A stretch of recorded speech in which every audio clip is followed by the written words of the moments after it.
नमस्कार, मी पूर्वी भावे. दुपारच्या बातम्यांमध्ये आपलं स्वागत. अपघातग्रस्त विमान आणि त्याचबरोबर या विमान अपघाताच्या अनुषंगाने आपण सुरुवातीला महत्त्वाच्या घडामोडींचा वेगवान आढावा घेऊयात.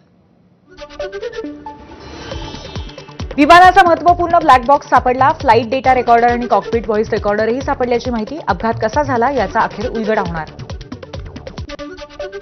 पंतप्रधान मोदींनी घेतली विमान अपघातामध्ये जखमी झालेल्यांची भेट. जखमींशी मोदींचा संवाद. पंतप्रधान मोदींकडून विमान दुर्घटनास्थळाची पाहणी. अधिकाऱ्यांकडून घेतला घटनास्थळाचा आढावा. पंतप्रधान मोदींनी घेतली विमान अपघातातून वाचलेल्या रमेश विश्वास यांची भेट. विश्वास यांच्याशी बातचीत करून तब्येतीची विचारपूसही केली. अहमदाबाद विमानतळावरती पंतप्रधान मोदींची बैठक. बैठकीमध्ये विमान अपघातावरती चर्चा. अनेक अधिकारी आणि मंत्र्यांची बैठकीला उपस्थिती. इमर्जन्सी गेटच्या बाजूला बसल्यामुळे जीव वाचवता आला. विमान अपघातातून बचावलेल्या रमेश विश्वास यांची माहिती.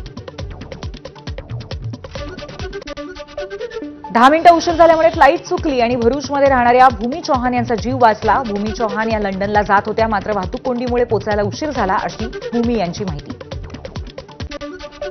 अहमदाबाद विमान अपघाताची उच्चस्तरीय चौकशी होणार असून यासाठी विशेष तज्ज्ञांची समिती स्थापन. नागरी उड्डाण मंत्री राममोहन नायडूंची घोषणा.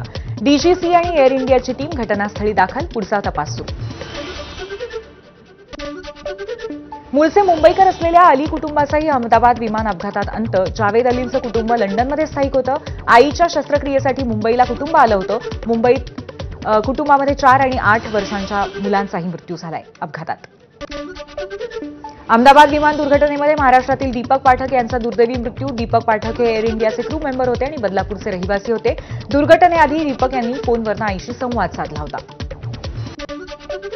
विमान अपघातामध्ये मृत्यू झालेल्या दीपक पाठक यांच्या घरी मित्रपरिवाराची गर्दी. मृत्यूची माहिती मिळताच मित्रपरिवारावरती शोककळा. आईशी दुपारी फोनवरून संवाद झाला होता, त्यानंतर मात्र संवाद नाही. विमान अपघातामध्ये पनवेल तालुक्यातील न्हावा गावची मैथिली पाटीलही मृत्युमुखी पडली. हलाखीच्या परिस्थितीत शिक्षण घेऊन मैथिली एअर हॉस्टेस होऊन एअर इंडियात कामाला लागली होती. 2 वर्षापूर्वीच मैथिली एअर हॉस्टेस झाली. 2 महिन्यांपूर्वी मैथिली आंतरराष्ट्रीय विमानात रुजू झाली. मैथिलीच्या मृत्यूमुळे गावावरती शोककळा. विमान अपघातामध्ये रोशनी सोनघरेंचाही मृत्यू. रोशनी अपघातग्रस्त विमानामध्ये फ्लाईट क्रू म्हणून कार्यरत होत्या. महाराष्ट्रातला श्रद्धा धवन यांचा सुद्धा मृत्यू. श्रद्धा या एअर इंडियामध्ये सिनियर ग्रुप मेंबर होत्या. मुलुंडमध्ये राहणाऱ्या श्रद्धा यांच्या कुटुंबावरती मृत्यूमुळे शोककळा. पंढरपूरचे ज्येष्ठ नागरिक दाम्पत्य अहमदाबाद विमान अपघातामध्ये मृत्युमुखी पडलंय. आशा पवार आणि महादेव पवार लंडनमध्ये त्यांच्या मुलाला भेटण्यासाठी निघाले होते. सांगोला तालुक्यातील हातीत गावचे ते मूळ रहिवासी आहेत. पवार दाम्पत्याचा विमान अपघातात मृत्यू. गुजरातमध्ये स्थायिक असलेलं पवार दाम्पत्य गावच्या यात्रेसाठी दरवर्षी यायचं.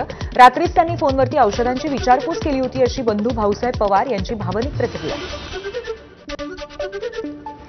मूळ नागपूरच्या रहिवाशी यशा कामदारचा 2 महिन्याच्या मुलासह विमान दुर्घटनेत मृत्यू. तर सासू रक्षा मोढा यांचाही मृत्यू. लंडनमध्ये एका शोकसभेसाठी जाण्यासाठी अहमदाबादनं निघाले होते. अपघातग्रस्त विमानामध्ये अपर्णा महाडिक या मराठी क्रू मेंबर. अपर्णा महाडिक या खासदार सुनील तटकरेंच्या नातेवाईक.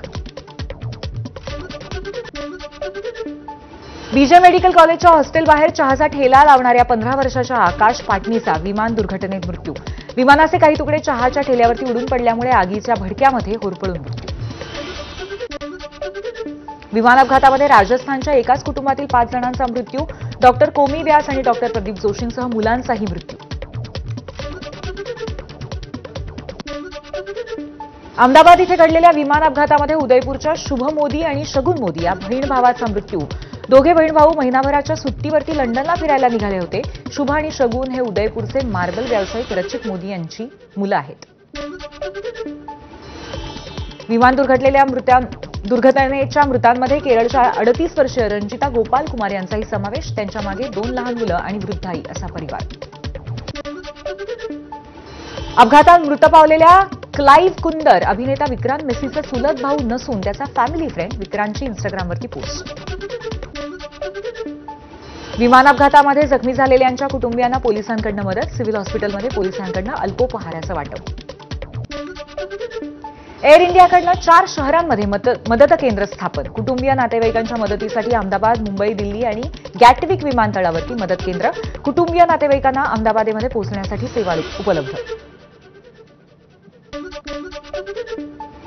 एअर इंडियाचं मुंबईतून लंडनला जाणारं विमान परत बोलावलं. पहाटे 5:21 निघालं होतं विमान. फ्लाईट रडारनुसार AIC 129 हे विमान परत बोलावलं. अहमदाबादच्या मेघानी नगरमध्ये विमान दुर्घटनेमध्ये आतापर्यंत 265 जणांचा मृत्यू. विमानातील 241 आणि विमान ज्या हॉस्टेलवरती कोसळलं त्या मेसमधील 24 डॉक्टरांचा मृत्यू. अपघातातील मृत प्रवाशांचं शवविच्छेदन सुरू. अहमदाबादच्या सिव्हिल रुग्णालयामध्ये नातेवाईकांच्या DNA रिपोर्ट मॅच झाल्यानंतर मृतदेह नातेवाईकांना सुपूर्द केले जातील. आतापर्यंत 192 नातेवाईकांची DNA टेस्ट पूर्ण. DNA मॅचसाठी 72 तास लागणार. काहींचे नातेवाईक हे देशाबाहेर असल्यामुळे अजूनही काही जणांच्या DNA टेस्ट करणं बाकी. अहमदाबाद विमान दुर्घटनेतील 5 मृतदेह कुटुंबियांच्या ताब्यात. दुर्घटनेतले मृतदेह ओळखण्यापलीकडे असल्यामुळे मृतांच्या कुटुंबियांचे DNA जुळवून ओळख पटवली जाते. गुजरातचे मंत्री जगदीश विश्वकर्मांकडनं जखमींची विचारपूस. अहमदाबाद येथील सिव्हिल रुग्णालयामध्ये जखमींवरती उपचार सुरू आहेत. विमान दुर्घटनेमध्ये गुजरातचे माजी मुख्यमंत्री विजय रुपाणींचंही निधन झालं. लंडनमध्ये असलेल्या आपल्या पत्नीला आणण्यासाठी रुपाणी निघाले होते. माजी मुख्यमंत्री विजय रुपाणींचा सुदैवी 1206 हा अंक दुर्दैवी ठरला. 1206 अंक सुदैवी असल्याची रुपाणींची आयुष्यभर भावना होती. त्यांचा कार स्कूटरला हाच नंबर होता, परंतु दुर्दैवाने 2025च्या 12/06 या तारखेला विमान दुर्घटनेत त्यांचाच मृत्यू झाला. विजय रुपाणींच्या पत्नी अंजली रुपाणी लंडनमधनं अहमदाबादमध्ये पोहोचल्या. रुपाणींचं काल विमान अपघातात निधन. या अपघातामुळे मुस्लिम राष्ट्रीय मंचाचे गुजरात संयोजक बदरुद्दीन हलानी यांचाही मृत्यू. अपघातामुळे देशभरात शोककळा. अपघातानंतरचा पहिला व्हिडिओ समोर. विमान कोसळल्यानंतर काही क्षणामध्ये लोक पळून जातानाचाही व्हिडिओमध्ये दिसतंय. स्थानिकांची जीव वाचवण्यासाठी धावपळ होताना दिसते. 2 ब्रिटिश नागरिकांचा अहमदाबाद विमानतळावरचा व्हिडिओ समोर. गुड बाय इंडिया म्हणत रील बनवलं होतं. एअर इंडिया विमान दुर्घटनेमध्ये मृत्युमुखी पडलेल्यांच्या कुटुंबियांना 1 कोटी रुपयांची मदत जाहीर. टाटा ग्रुपकडनं 1 कोटी रुपयांची मदतीची घोषणा. टाटा समूह अपघातातील जखमींचा सुद्धा सर्व उपचाराचा खर्च उचलणार. टाटा समूहाची घोषणा. विमान कोसळलेल्या अहमदाबादमधल्या BJ मेडिकल कॉलेजच्या वसतिगृहाच्या बांधकामातही मदत करण्याचं टाटा समूहाचं आश्वासन. टाटा समूहाचे प्रमुख N चंद्रशेखरन यांची माहिती. यानंतर इतर बातम्यांचा आढावा घेतोय. रत्नागिरी जिल्ह्याला आज रेड अलर्ट. रायगड आणि सिंधुदुर्गालाही पुढचे 2 दिवस रेड अलर्टचा इशारा. मुंबईसह ठाणे, पालघरमध्ये सुद्धा 19 जूनपर्यंत मध्यम ते जोरदार पाऊस. कोल्हापुरामध्ये ओढ्यातून वाहून गेलेल्या शाळकरी विद्यार्थ्याचा मृतदेह सापडला. ओढा ओलांडत असताना पाण्याचा अंदाज चुकला, त्यामुळे शाळकरी मुलगा वाहून गेल्याची घटना घडली होती. पुण्यात काल झालेल्या पावसामुळे शहरातील विविध भागामध्ये 20 झाडपडीच्या घटना. अनेक ठिकाणी झाडं उन्मळून पडली. पुण्यातल्या पाषाणमधल्या पंचवटी भागामध्ये मोठं झाड पडून विजेच्या तारा तुटल्या. परिसरातील वीजपुरवठा खंडित. अग्निशमन दलाकडनं झाड बाजूला करण्याचं काम सुरू. अकोल्यात काल झालेल्या पावसामुळे घराचं सुरू असलेलं बांधकामच कोसळलं. मिळालेल्या घरकुल अनुदानातनं शेतमजुराने घर बांधलं होतं, त्यामुळे संबंधित विभागाने पंचनामे करून नुकसान भरपाई द्यावी, शेतकऱ्याची मागणी. अकोल्यातल्या दिग्रस बुजुर्ग परिसरामध्ये वादळी वाऱ्यासह सुरू झालेल्या पावसामुळे शेतपिकांचं मोठं नुकसान. 40 ते 50 पपई झाडं फळांसह उन्मळून पडली. कोल्हापूर शहराजवळच्या पाचगावमध्ये ढगफुटी सदृश पाऊस. नद्यांना पूर आल्यामुळे अनेक ठिकाणी 4 चाकी वाहन पाण्याखाली गेलं, तर काही ठिकाणी घरामध्ये पाणी शिरल्यामुळे जनजीवन विस्कळीत. कोल्हापूर शहराबरोबरच ग्रामीण भागातही मुसळधार. अनेक ठिकाणी विजांच्या कडकडाटासह मुसळधार. गुहागरमध्ये मुसळधार पावसाचा कहर. अतिमुसळधार पावसामुळे विविध भागांमध्ये प्रचंड नुकसान. अनेक गावांमध्ये जनजीवन विस्कळीत.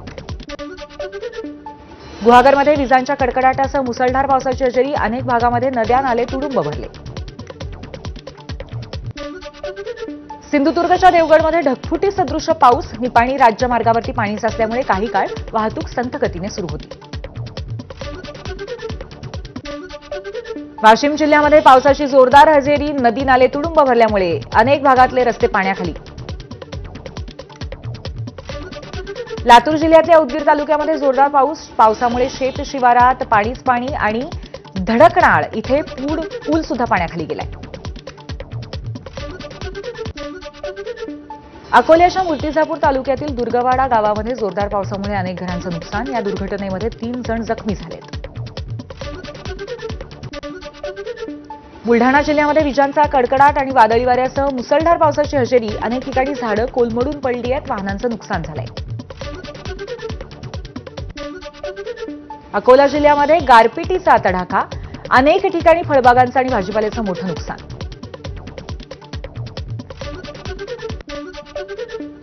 रायगड जिल्ह्यामध्ये 392 गावांना दरडीचा धोका. भूवैज्ञानिकांनी केलेल्या पाहणीमध्ये रायगडमधल्या 392 गावांना दरडप्रवण क्षेत्रामध्ये समाविष्ट केलंय. सर्वाधिक 140 गावं पोलादपूर तालुक्यातली असल्याचं समोर आलंय.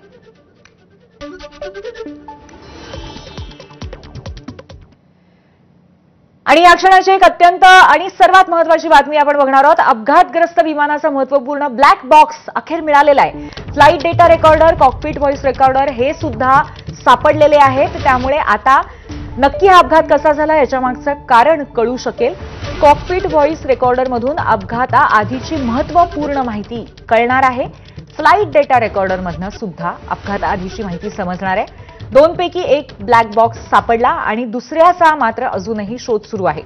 ब्लॅक बॉक्स सापडल्यामुळे अपघाताच्या कारणांचा उलगडा होणार आहे. या ब्लॅक बॉक्समध्ये सगळे तपशील नोंदवले जात असतात. तांत्रिक बाबींची सुद्धा नोंदणी होत असते आणि अपघात झाल्यानंतर त्याची कारणं शोधण्यासाठीच ही यंत्रणा प्रत्येक विमानात बसवली असते, जेणेकरून भविष्यामध्ये हे अपघात टाळता येतील.